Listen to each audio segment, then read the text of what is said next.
Good morning, everyone. It's nice and early. I set my alarm because I have a parcel coming this morning. It's due to be delivered in the next couple hours, and I'm so excited to see what's coming. So this is my delivery from... Here it is. And there it is, just as I was recording. Let's go and unbox. So I was planning to talk a little bit about what I have ordered and where they come from. But as you saw, I got immediately interrupted by the doorbell with my parcel coming. So yeah, that looked completely staged, and I can promise you it wasn't. I just knew that the parcel was going to be coming between 8 and 10 a.m. and I started recording at about 8:30. So yeah, it arrived really nice and prompt, ready to get this fish out of the box. And hopefully all is okay. So this is my first time I've ever had fish delivered to me. I have obviously worked in fish shops before and done deliveries there. And I've also had cherry shrimp delivered to me before in the post. But I've never had a fish delivered to me, so fingers crossed everything goes well. And I've got a really nice new fish to feature in the fish room. So let's open up this box and see what we've got.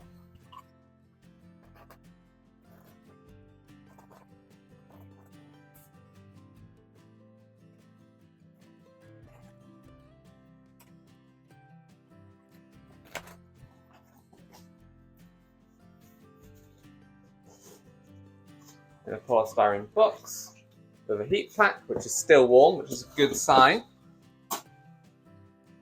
And now what I'm going to do, I'm just going to open up some of the packaging and just let the fish acclimatise to being in something quite light. I'll grab the camera and I'll show you what we've got. So there he is. Better embellis. Just gonna, before I even move him, let him acclimatise to being illuminated. He's quite stressed out. He's been in the dark for almost 20 hours. So when getting fish shipped to you, it's really important, even though I've not done it before, I do kind of know the process. It's really important to assess the water quality straight away, because if there is a build-up of ammonia in there and low oxygen, that ammonia is going to be in the form of ammonium ions, which is not toxic or as toxic to fish. But as soon as you open that bag up, the CO2 is going to off-gas, oxygen is going to go in, and the pH is going to rise, causing that ammonium to turn into ammonia and become very toxic and can kill your fish very quickly. So you might see a lot of shops, they won't acclimatise their fish. They'll have been shipped all around the world over potentially several days, and they'll just open the bags and strain those fish out through a net and get them into fresh, clean water and not acclimatise them to the new conditions. This is obviously a much safer option if you've got that ticking time bomb ready to go off. My fish has only been in this bag for less than a day. It was sent off yesterday afternoon and has arrived first thing this morning. So I think they should be okay, and I'm going to give them a bit of an acclimatisation. I'm not going to do drip acclimatising, mainly because I don't have any airline at the moment, so I'm just going to be in here adding in a small amount of water very regularly from their new tank. They're not going to go into a quarantine tank, or he's not going to go into a quarantine tank, because he's going to be daily fish. It's better, and it's going to go into my cube tank. It's going to be daily fish in there, so it doesn't make sense to quarantine it and then move it again when I can just treat that tank if there was any problems. I can just treat it like a quarantine tank for the first month, make sure we are all good, and then treat it like a normal tank after that. So yeah, that's my plan. Let's unpackage, transfer it over, and start acclimatising the fish.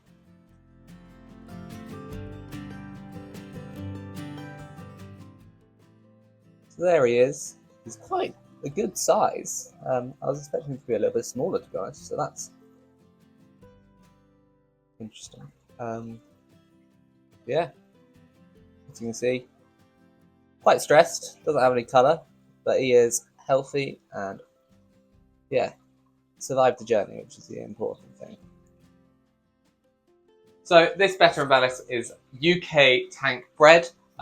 It came from a company called Pholium aquaculture, I think that's how it is said. So they're based down in Cornwall, and I spoke to Robin, who runs it, quite a bit, talking about it. We chatted quite a bit because we're quite local to each other and both keep some different species of fish. At the moment, I think in terms of freshwater fish, there's Betta and Bellis and one of the checkerboard cichlids available. I can't remember which species it is. So yeah, really cool fish that he's breeding. They were also, I think, the first UK bred mandarins available, which is just insane. For those of you that know saltwater species, mandarins are one of the most beautiful but also quite difficult to feed fish, and he managed to raise some, which, yeah, awesome. I was meant to drive down and actually go and pick up this fish from him and have a look around. I couldn't get the time, which is why I paid for a courier instead. I do plan to go down there though and maybe do a little video showing what he's doing down there, all the different stuff, and talk to him and learn how he goes about breeding fish. So let me know if you'd be interested in watching that, and I'll make sure I plan in a trip down there in a few months' time and go and see where my fish came from. It'd be quite a cool little receive the fish and then go and see where he came from, because obviously most of our fish come from abroad and I don't get a chance to go and see those. So yeah, that's where he came from. Obviously it's really good that he's so local. I paid a bit more because it's UK bred. It's going to reduce the amount of sort of carbon emissions from buying this fish. We all know that fish keeping is quite a bad hobby for the environment. So if I can get a fish that is not far down the road, rather than shipping across from Indonesia, it's going to make a very small difference. So yeah, I've done that, and I'm supporting someone who is a hobbyist like me doing something amazing. So that's why I went with this source. And now I do have a tropica pot, which I'm just going to use to scoop out some water and transfer it over. These are just come in handy. I think they're brilliant to just keep one of. So yeah, I've always got this on hand. So the reason I chose this species, the Betta and Bellis, is because they're actually quite similar to your classic sort of captive bred strained Siamese fighting fish. They're quite a similar shape, they're closely related, and they do become really quite beautiful. And keeping one of these fish in what is a more traditional aquascape style cube tank, which again, dimensions, it's not far off of 30 cube. It's very similar to what a lot of people keep their classic bettas in. And I really wanted to showcase that it's not much more work, it's not much more expensive, and the tanks can still look absolutely beautiful with these wild betta species instead of the classic domestic strains. Some of you might know the Betta and Bellis as the peaceful betta or the friendly betta, and that's because they are just a bit more tolerant of their own kind than the classic splendors. Obviously, maybe they're not quite as friendly as some of the other species like the rubra, hendra. I know that a lot of people have great success in keeping those in groups. And I do believe these guys can be, but they would need a slightly bigger aquarium than the 30 centimetre one that I've got.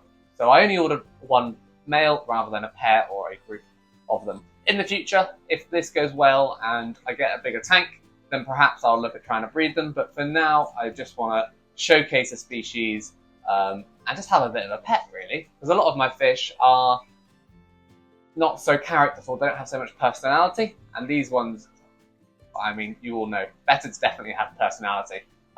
So much so that my partner's already named him. He's going to be called Slav, after the courier driver. Yeah, we were talking about, when's Slav arriving? Talking about the delivery driver, after the text that we got saying he was coming.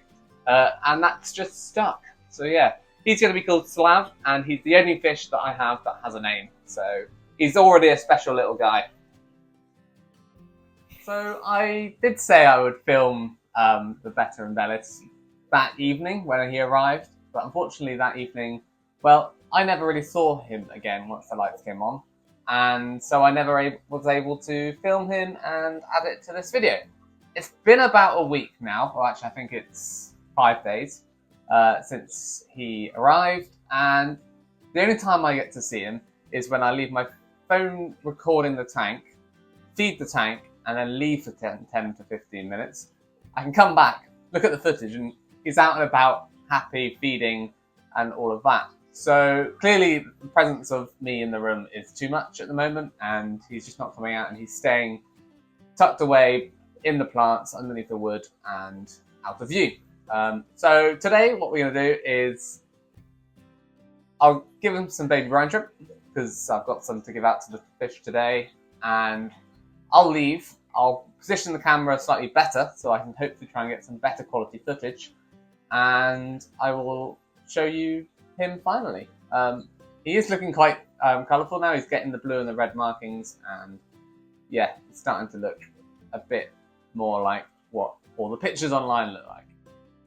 As you can see, he is very keen to take baby brine shrimp when I'm not in the room. He's picking it off pretty quickly and pretty easily, and you can just about see some of the colours coming through on the fish. The red tips to the caudal fin, the tail fin is developing nicely. So I'm really looking forward to being able to annoy him with a flash and take photos of him, to be honest. But I'm a little way off that just yet. I do think that the light on the tank isn't quite bright enough to really show him off.